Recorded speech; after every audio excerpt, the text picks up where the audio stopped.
Mjambo na habari za jioni wapendwa wasikilizaji na watazamaji wa Kivu News Info popote pale mlipo, ikiwa ni ndani ya uhinje ya Jamhuri ya Kidemokrasia ya Kongo. Tunakaribisha tena kuungana nasi katika matangazo yetu ya jioni ya leo.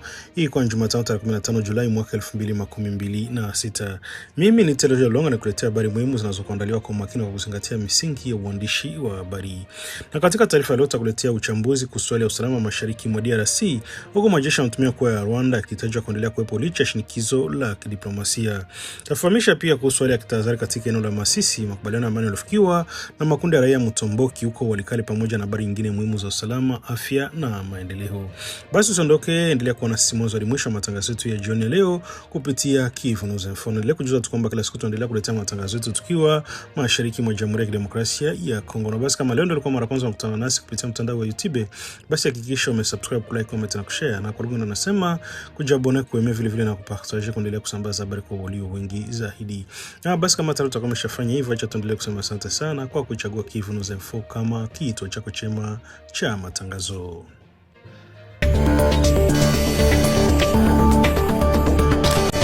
Takriban wiki 6 zimepita tangu waziri wa mambo ya nje wa Marekani Marco Rubio atoe kauli mnamo tarehe 4 Juni akieleza kuwa kulikuwa na matarajio ya majeshi ya Rwanda yakiondoka mashariki mwa Jamhuri ya Kidemokrasia ya Kongo ifikapo katikati ya mwezi huu wa Julai. Kauli ilitafsiriwa na wengi kama ishara kuongezeka kwa shinikizo la kimataifa dhidi ya Kigali katika jitihada za kurejesha amani mashariki mwa DRC. Hata hivyo, hadi kufika leo tarehe 15 Julai, hali inaonekana katika maeneo mbalimbali ya Kivu Kaskazini na Kusini inaonyesha mabadiliko makubwa yanaweza kudhibitisha utekelezaji wa matarajio hayo. Kwa mujibu wa wachambuzi wa hali ya usalama na taarifa kutoka vyanzo vya ndani, hakuna dalili za kuondoka kwa kiwango kikubwa cha wanajeshi wa ulinzi wa Rwanda maarufu kama RDF ambao serikali ya Jamhuri ya Kidemokrasia ya Kongo imekuwa ikiwatumu kushirikiana na waasi wa M23. Tume hii mpya serikali ya Kinshasa imekuwa ikisisitiza mara kwa mara kwa Rwanda inaunga mkono waasi kwa kupatia wanajeshi silaha na msaada vifaa vya kijeshi. Msimamo huu unaungwa mkono na ripoti mbalimbali za wataalamu wa Umoja wa Mataifa ambazo zimeeleza kwa zimekusanya ushahidi unaoonyesha uwepo wa wanajeshi wa Rwanda katika baadhi ya maeneo yanayodhibitiwa na waasi wa M23. Serikali ya Rwanda kwa upande wake imeendelea kukataa madai hayo, ikisisitiza kwamba hatua zake zote zinalenga kulinda usalama wa mipaka yake. Wakati juhudi za diplomasia zikiendelea katika ngazi ya kimataifa, ya kijeshi mashariki mwa DRC bado inaonekana kuwa tete. Katika wiki za hivi karibuni mapigano yameripotiwa kuendelea katika maeneo mbalimbali ya Kivu Kaskazini na Kusini, huku taarifa zikieleza kuwa waasi wa M23 wanaendelea kuimarisha nafasi zao katika baadhi ya maeneo wanayoyadhibiti. Vyanzo vya ndani vinaeleza kwa katika maeneo ya waasi wanaendelea kujenga ngome mpya, kuimarisha ulinzi wa maeneo walionayo na kuongeza uwepo wao katika njia muhimu za mawasiliano. Hali imeendelea kuzua hofu na kwa wakazi ambao tayari wameathirika kwa muda mrefu na vita, huku maelfu ya familia zikiendelea kuishi katika mazingira magumu kutokana na kuhama kwa makazi yao. Kwa mujibu wa wachambuzi wa masuala ya usalama, tofauti kubwa iliyopo kati ya matamko ya viongozi wa kimataifa na hali halisi ya uwanja wa mapambano inaonyesha kuwa juhudi za diplomasia bado zinakabiliwa na changamoto nyingi. Wanasema kwa kauli za kisiasa pekee hazitoshi kubadilisha hali ya kijeshi ikiwa hazitambatana na hatua madhubuti za utekelezaji na ufuatiliaji. Ndio unatajwa na Marekani kama kipindi cha kuona mabadiliko sasa umepita bila kuonekana kwa hatua yote kubwa ya kuondolewa kwa vikosi vinavyotumia kwa vya Rwanda. Leo imeongeza maswali kuhusu uwezekano uwezo wa jumuiya ya kimataifa katika kuhakikisha kwa makubaliano na ahadi zilizotolewa na pande husika zinawekwa katika vitendo. Katika kipindi hiki wananchi wa mashariki mwa DRC wanaendelea kuwa waathirika wakubwa wa mgogoro huu. Mashirika ya kibinadamu yanaendelea kutoa ripoti la ongezeko la watu wanaokimbia makazi yao, changamoto la upatikanaji wa huduma za afya, elimu na chakula, pamoja na kuendelea kwa hali ya taharuki katika maeneo mengi yanayokumbwa na mapigano. Wakati huu juhudi mbalimbali za upatanishi zinazofanywa na Umoja wa Afrika, Jumuiya ya Afrika Mashariki, Jumuiya ya Maendeleo Kusini mwa Afrika pamoja na washirika wengine wa kimataifa zinaendelea, ingawa hadi sasa haijaweza kuleta utulivu wa kudumu katika eneo hilo. Wachambuzi wanaeleza kwa mustakabali wa mchakato wa amani unategemea zaidi utekelezaji wa hatua zinazokubaliwa mezani kuliko matamko yanayotolewa mbele ya vyombo vya habari. Wanaonya kuwa ikiwa hali ya kijeshi itaendelea kuwa ile, kuna hatari ya kuendelea kwa mapigano na kuongezeka kwa mgogoro wa kibinadamu katika miezi ijayo. Kwa sasa kuna dalili za wazi zinazoonyesha kupungua kwa mvutano kati ya pande zinazohasimiana. Badala yake inaendelea kubaki hatari, huku macho ya jumuiya ya kimataifa yakielekezwa mashariki mwa Jamhuri ya Kidemokrasia ya Kongo kusubiri kuona kama juhudi za diplomasia zitaweza hatimaye kurejesha matunda na kurejesha amani ya kudumu katika eneo hilo.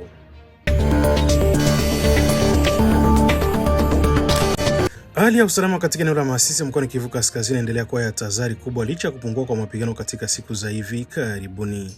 Utulivu unashuhudiwa kwa sasa unaeleza kuwa na wachunguzi wa usalama kama utulivu wa muda, kwani pande zote zinazosamiana bado zinaendelea kuwa katika hali ya tahadhari ya juu na zinaendelea kujiandaa endapo mapigano yataanza tena wakati wowote.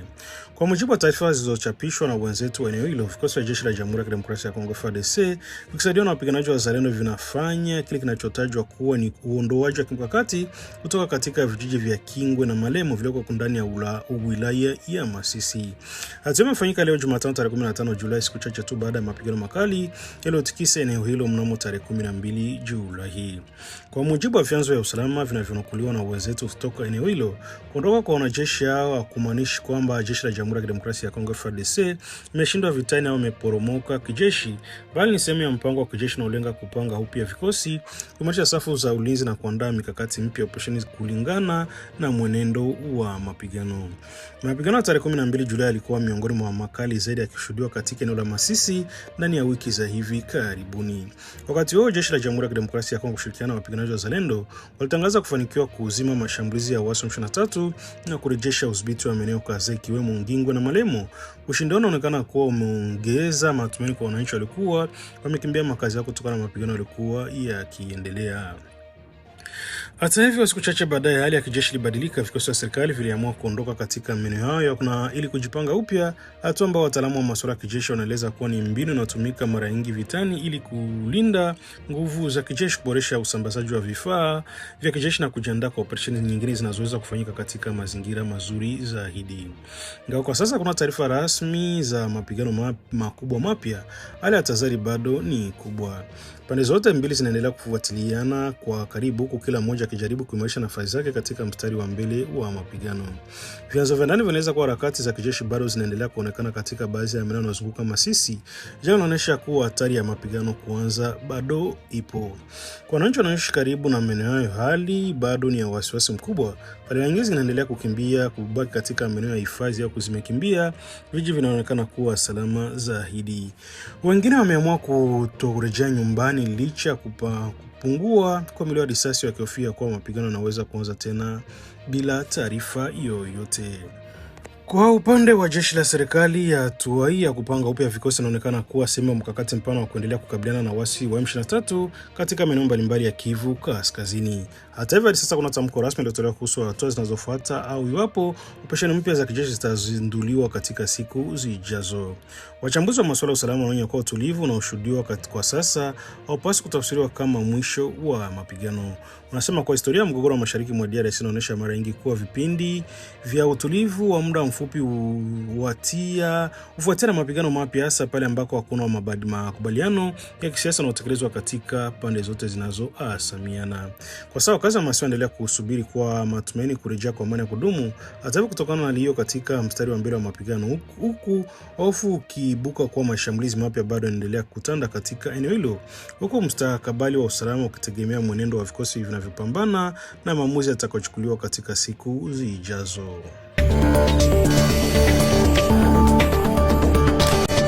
Habari njema zinaendelea kujitokeza katika jitihada za kurejesha amani mashariki mwa Jamhuri ya Kidemokrasia ya Kongo. Katika eneo la Bakano, hapo ndani ya wilaya ya Walikale mkoani Kivu Kaskazini, makundi manne yenye silaha yanayojulikana kwa jina la Raia Mutomboki yamekubaliana kuhusisha uhasama uliokuwa ukiwakutanisha na kwa miezi kadhaa na badala yake kutatua migogoro yao kupitia mazungumzo ya amani. Makubaliano yalifikiwa baada ya kufanyika kwa mkutano maalum wa mazungumzo ya kijamii ulioandaliwa siku ya Jumamosi tarehe 11 Julai katika kijiji cha Teberu. Mazungumzo haya yaliandaliwa na Mouvement des Sociétés Civiles du Congo, maarufu kwa kifupi kama MCCO, kwa lengo la kutafuta suluhisho la kudumu kwa mgogoro uliokuwa ukiendelea kati ya makundi hayo yenye silaha. Mkutano huo uliwakutanisha viongozi wa makundi manne makubwa ya kiraia Mutomboki, ambao ni kundi la Raia Mutomboki DRC linaloongozwa na Kalumende Isokelo Babu, Union des Jeunes Patriotes Raia Mutomboki Renove chini ya uongozi wa Conference Muliji Korea, kundi la Raia Mutomboki RDPDC linaloongozwa na Maurice pamoja na raia Mutomboki 64 chini ya Aimable. Baada ya viongozi wa makundi yenye silaha, mazungumzo yao pia yalihudhuriwa na viongozi wa utawala wa eneo hilo, maafisa wa kijeshi, polisi pamoja na vyombo vingine vya usalama. Kwa mujibu wa ndaaji wa mkutano huo, kwa miezi kadhaa iliyopita, makundi yale kwa kigombaniana udhibiti wa maeneo mbalimbali ndani ya sekta ya Bakano. Migogoro ilisababisha mapigano mara kwa mara, mauaji, watu wengi kukimbia makazi yao, kukamatwa kiolela kwa raia pamoja na kuharibika kwa hali ya usalama, jambo ambalo wafanya wakazi wengi kushindwa kuendelea na shughuli zao za kila siku. Kutokana na hiyo, viongozi wa kijamii pamoja na mashirika ya kiraia walionya kuwa umuhimu wa kukutanisha viongozi wa makundi ili kupata nafasi ya kujadiliana hana kwa ana, kutafuta njia ya kumaliza tofauti zao bila kutumia silaha. Baada ya majadiliano yaliyochukua saa kadhaa, pande zote nne zilifikia makubaliano ya msingi yaliyolenga kuzuia kurejea kwa mapigano. Miongoni mwa maamuzi yaliyofikiwa ni kila kundi kuheshimu mipaka ya eneo lake na ushawishi ili kuepuka uvamizi unaoweza kusababisha mapigano mapya. Viongozi wale walikubaliana kuanzisha mfumo wa kudumu wa mazungumzo utakaowezesha pande zote kukutana mara kwa mara na kutatua migogoro yote itakayojitokeza kupitia mazungumzo badala ya kutumia nguvu za kijeshi. Rais wa shirika la vijana katika wilaya ya Walikale, Faustin Ombeni Sura, amepongeza hatua hiyo akisema kuwa ni mwanzo mzuri wa kurejesha utulivu katika sekta ya Bakano. Amesema kwa kila makubaliano haya yataheshimiwa kikamilifu, wananchi wataweza kurejea katika maisha ya kawaida baada ya kipindi kirefu cha hofu na sitofahamu. Hata hivyo, ametaka viongozi wa makundi kutekeleza kwa vitendo ahadi walizozitoa mbele ya wananchi na mamlaka za serikali. Amesema kwamba mazungumzo hayatakuwa na maana ikiwa makundi yatarejea tena kwenye mapigano ya kukiuka maazimio yaliyofikiwa. Washirika wa mkutano pia walipitisha maazimio kadhaa yanayolenga kuimarisha mshikamano, kujenga mazingira ya kuaminiana kati ya makundi hayo pamoja na kukuza utamaduni wa kuishi kwa amani katika sekta nzima ya Bakano. Maazimio yanachukuliwa kuwa hatua muhimu katika kujenga msingi tulivu wa muda mrefu ndani ya eneo hilo ambalo limeathiriwa kwa miaka mingi na migogoro ya makundi yenye silaha. Mwishoni mwa mkutano, wa wawakilishi wa makundi yote wanaeleza kuridhishwa na namna mazungumzo yaliyofikiwa. Walieleza kuwa kwa mara ya kwanza baada ya muda mrefu wanaweza kukutana katika mazingira ya maelewano na kujadili matatizo yao bila kutumia vitisho vya silaha. Viongozi wale walishukuru waandaaji wa mkutano pamoja na mamlaka za kisiasa, kijeshi na kiusalama zinazohudhuria mazungumzo hayo. Walisema kuwa kupewa nafasi ya kuzungumza na kusikilizana ni hatua muhimu na uweza kufungua ukurasa mpya wa maridhiano katika eneo hilo.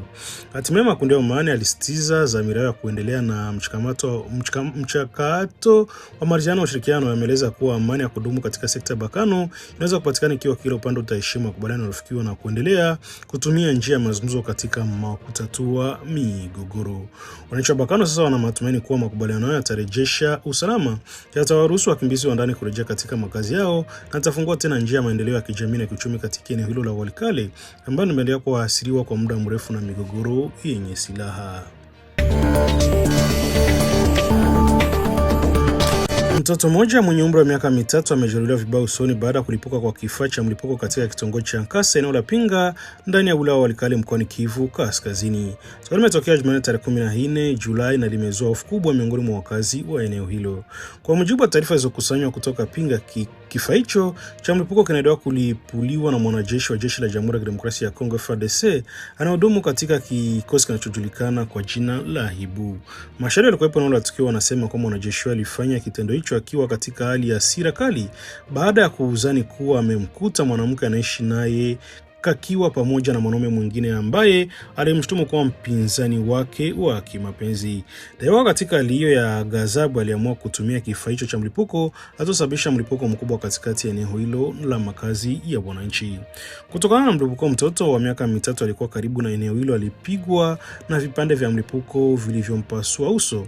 Wakazi waliokuwa karibu waliinuka haraka kumsaidia mtoto kabla ya kuwahi kumpeleka katika kituo cha afya cha Pinga kwa ajili ya kupatiwa matibabu ya dharura.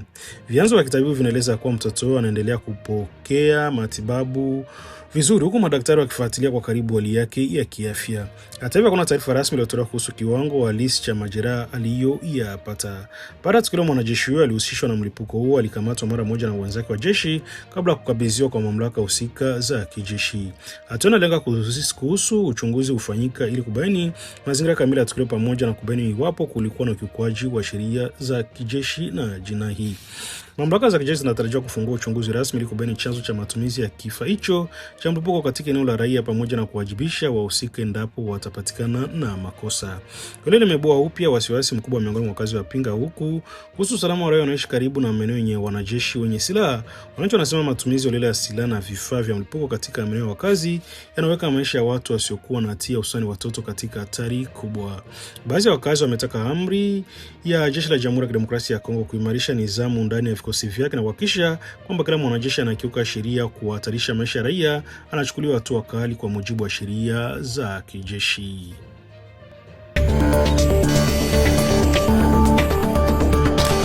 Athari za mlipuko wa ugonjwa wa Ebola zinaendelea kuonekana katika shughuli za usafiri na biashara kati ya mkoa wa Chopo na Ituri. Madereva wanaofanya safari kwenye barabara Kisangani ni Niania wanasema idadi ya abiria imepungua kwa kiwango kikubwa katika wiki za hivi karibuni, jambo ambalo limeathiri mapato yao na shughuli za kiuchumi katika ukanda huo. Kwa mujibu wa dereva kadhaa waliozungumza na vyanzo vyetu vya eneo hilo, maeneo kama Niania, Sekante na Bandegaindo ambayo zamani alikuwa miongoni mwa safari zinazofanyika katika kila siku kutoka magesho ya magari ya depo Makayabu mjini Kisangani, sasa yana tena idadi kubwa ya wasafiri kama ilivyokuwa hapo awali. Maeneo hayo yako ndani ya ukanda wa afya wa Niania ambao ndio unaokumbwa zaidi na mlipuko wa sasa wa ugonjwa wa Ebola. Mmoja wa madereva Richard Chimanga amesema kwa safari nyingi zinafanyika bila abiria wa kutosha. Amesema kabla ya kuanza kwa mlipuko wa Ebola, gari lake limekuwa likibeba abiria 12 kwa kila safari kuelekea Niania na vijiji vya jirani. Hata hivyo hali imebadilika kabisa. Mita chache kutoka gari lake, dereva mwingine Safu Aibu alikuwa akifanya matengenezo ya lori lake na Fuso alisema kuwa aliwasili Kisangani tarehe 13 Juni akitokea Niania. Hadi sasa hajapata mzigo wa kutosha wala abiria wa kurudi nao. Kwa mujibu wa Sefu, kupungua kwa wasafiri kumeathiri moja kwa moja kipato cha madereva ambao kwa kawaida hutegemea fedha zinazotokana na usafirishaji wa abiria pamoja na mizigo ili kujikimu. Si madereva pekee walioathirika, waendesha pikipiki na za usafiri wa umma maarufu kama bodaboda pia wamesema wameathiriwa na hatua za kudhibiti maambukizi ya Ebola. Kwa sasa wanaotoka Ituri kuendelea maeneo mengine hawaruhusiwi kubeba zaidi ya wateja wawili kwa safari, hatua inayolenga kupunguza hatari ya kusambaa kwa maambukizi. Waendesha bodaboda wanasema wamezoea kufanya safari ya Niania na eneo la Sekante, wakadiria kuwa sasa wamepoteza zaidi ya pesa 1,100 kwa kila safari kutokana na kupungua kwa idadi ya wateja na vikwazo vya safari vilivyowekwa. Jila Kisangani inaendelea kwa kitovu cha muhimu cha biashara kati ya Chopo na Ituri. Wafanyabiashara wengi wanaotoka Ituri kupitia Kisangani kabla ya kuelekea katika mkoa ya magharibi mwa Jamhuri ya Kidemokrasia ya Kongo. Hata hivyo, mlipuko wa Ebola umeathiri kwa kiasi kikubwa mtiririko wa biashara na usafirishaji wa bidhaa katika maeneo hayo. Mamlaka za afya mjini Kisangani tayari zimethibitisha visa 4 vya Ebola vinavyoingia kutoka Niania. Wagonjwa wanatajwa kuwa walitoka katika eneo la athirika zaidi na ugonjwa huo kabla ya kufika Kisangani. Kutokana na leo, serikali kupitia Wizara ya Afya inaendelea kuimarisha hatua za kukabiliana na ugonjwa huo. Waziri wa Afya DRC alifanya ziara mjini Kisangani mwishoni mwa wiki iliyopita ili kutathmini hali ya maandalizi ya huduma za afya, kuimarisha ufuatiliaji wa wasafiri na kuongeza hatua za kuzuia kusambaa kwa maambukizi. Kwa mujibu wa takwimu za hivi karibuni za mamlaka za afya, mkoa wa Ituri unaendelea kwa kitovu cha mlipuko wa 17 ugonjwa wa Ebola nchini DRC. Ugonjwa huo tayari umesababisha vifo vya watu 753 vinavyothibitishwa, huku juhudi za serikali na washika wa afya zikiendelea kuimarishwa ili kuzuia kuenea kwa maambukizi mengine katika maeneo mengine ya nchi. Wataalamu wa afya endelea kuhimiza wananchi kuzingatia kanuni zote za kukinga dhidi ya Ebola, ikiwa ni pamoja na kunawa mikono mara kwa mara, kuripoti haraka dalili za ugonjwa na kuepuka safari za lazima kuelekea maeneo yaliyoathirika ili kusaidia kudhibiti mlipuko na kulinda afya ya jamii.